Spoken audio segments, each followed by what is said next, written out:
আসসালামু আলাইকুম। আজকে প্রশ্ন আসছে যে ভাই আমি এসএসসি পরীক্ষার্থী, আমি ইন্টার পরীক্ষার্থী। আচ্ছা, এখন আমার কথা হচ্ছে, আমার প্রশ্ন হচ্ছে আজকে যদি আমি এসএসসি পরীক্ষা দিই বা ইন্টার পরীক্ষা দিই, সেক্ষেত্রে আমি চাই আমার ক্লোজ বন্ধু বা ফ্রেন্ডের একই সাথে সিরিয়ালে সিট পড়ার জন্য।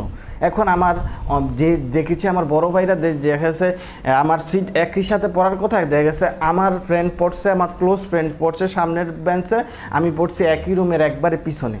এই সমস্যাটা কেন হয় বা কী করলে এই সমস্যা থেকে সমাধান পাবো একটু যদি বলতেন। তো আমি আজকে তোমাদের এই সমস্যার সমাধানটা একবারে সম্পূর্ণভাবে দিব।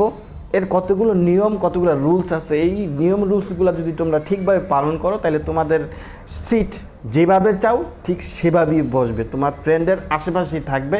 তো ভিডিওটা কন্টিনিউ করবো, থাকবা আমার সাথে। আমি তোমাদেরকে রিকোয়েস্ট করব চ্যানেলটাকে সাবস্ক্রাইব করবা এবং বেল আইকনেটা ক্লিক করে দিবা। যারা ফেসবুকে দেখতেছো ফলো বাটনে ক্লিক করে দিবা, একটা লাইক বাটনে ক্লিক করে দিও। তো চলো শুরু করছি। তোমাদেরকে যেটা বলবো, তোমাদের কাছ থেকে যেখানে প্রথমে রেজিস্ট্রেশন করার জন্য তোমাদের কাছ থেকে কাগজপত্র সংগ্রহ করা হয়, ওই কাগজপত্রগুলো তোমরা প্রথমে কি করো, একের পর এক একজনে কাগজপত্র জমা দাও।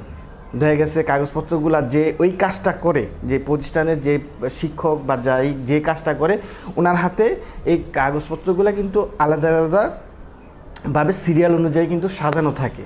যে তোমার একটা পেপার, তোমার একটা কাগজ, যে রেজিস্ট্রেশনের যে কাগজপত্রগুলো থাকে, তোমার বাবার মার আইডি কার্ড, একটা ফর্ম থাকে, তোমার ছবি থাকে। এটা কিন্তু ধরো একটা কমার্সের 1 2 3 4 5 সিরিয়াল করে এরকম একটা কিন্তু সিট থাকে, কমার্সের, আর্টসের, সায়েন্সের। হ্যাঁ, এখন ধরো কমার্সেরটা এখন রেজিস্ট্রেশন করবে, তো প্রথম কী করে 1 নাম্বার করে, 2 নাম্বার করে, 3 নাম্বার, 4 নাম্বার, এরকম করতে করতে কমার্সেরটা শেষ করে। এখন ধরো আমি শুধু কমার্সের দিয়ে বুঝাইতেছি। এখন ধরো কমার্সের 1 2 3 4 5 করতে করতে এখন এখানে 18 মিস্টেক, 18 ফর্ম নাই, 19-এর ফর্ম নাই, 13-র ফর্ম নাই, 12-র ফর্ম নাই।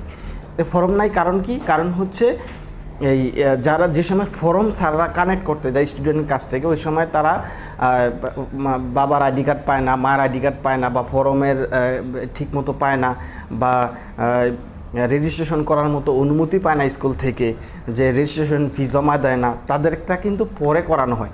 এই মিস্টেকগুলোর কারণে কিন্তু সিরিয়াল ব্রেক হয়। তো যারা এরকম ব্রেক হয় তারা কিন্তু সিরিয়ালের বাইরে চলে যায়, অর্থাৎ সিরিয়াল হওয়ার কথা হচ্ছে 12 নাম্বার সিরিয়াল হয়ে যায় হচ্ছে 27 28 নাম্বার সিরিয়াল বা 50 নাম্বারের সিরিয়াল। এই সমস্যাটা কিন্তু রেজিস্ট্রেশনের ক্ষেত্রে হয়।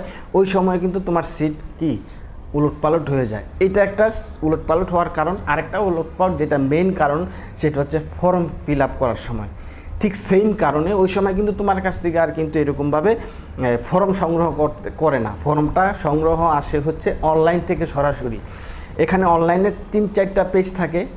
কীভাবে ফর্ম ফিল আপ করা হয় এসএসসিতে তোমরা আমার এই চ্যানেলে একটা ভিডিও দেওয়া আছে, এই ভিডিওটা দেখে আরও বুঝতে পারবে আসলে, তাইলে তোমরা ক্লিয়ার হইবে আসলে সিরিয়ালটা কীভাবে পড়ে। যদি দেখো তাইলে একটু ক্লিয়ার হইবা। তারপরে আমি আরেকটু বুঝাচ্ছি যে তোমাদের কাছ থেকে যে সময় ফর্ম ফিল আপ করা হয়, ওই সময় তোমার কাছ থেকে কিন্তু কোনো কাগজ বা কোনো ডকুমেন্ট, কোনো ফর্ম তোমাদের কাছ থেকে নেওয়া হয় না। ফর্ম ডকুমেন্টটা নেওয়া হয় শুধু অনলাইন থেকে তিনটা শিট বার করে, একটা কমার্সের, একটা সায়েন্সের, একটা আর্টসের।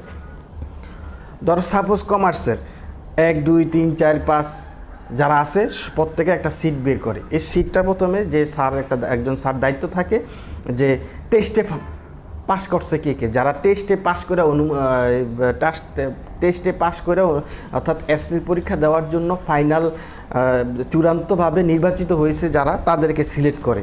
ধরো 1 5 6 7 8 এভাবে সিলেক্ট করে। তাদের ফর্ম ফিল আপটা কিন্তু অনলাইনে আগে হয়ে যায়। এখন যারা এই ধরো 5 বাদ গেছে, 12 বাদ গেছে, 13 বাদ গেছে, তারা কিন্তু আর ওই যে তোমার যে লিস্ট আছে ফ্রেন্ড লিস্টের, তোমরা যে একই সাথে পরীক্ষা দিছো, ওই লিস্টটা কিন্তু আর এখানে সিরিয়ালটা থাকে না। তো যাদের আগে পাস করছো, টেস্টে পাস করছো, অ্যালাউ হইছো, তারপরে এই এসসি পরীক্ষার দেওয়ার জন্য যত ফি আছে, ফিগুলো কমপ্লিট করছো, যারা সম্পূর্ণভাবে চূড়ান্তভাবে নির্বাচিত হয়েছে সব মিলায়া, তাদেরকে কিন্তু প্রথমে ফর্ম ফিল আপটা করা হয়। যাদের করানো না হয় তারা কিন্তু এই লিস্টের পিছনে পড়ে যাও। তো যারা আবার স্যারকে বা টেস্টে 1 বিষয় 2 বিষয় ফেল করছো, তাদেরকে আবার অনুমতি দিলে তারা কিন্তু আবার পরে আবার ফর্ম ফিল আপ করে ওই যে প্রথম যে সিরিয়াল ছিল এখান থেকে মিস্টেক হয়ে একবার পিছনে চলে যায়, এই জন্য দেখা গেছে এক একজনে এক এক ইয়ায় পড়ে যায়।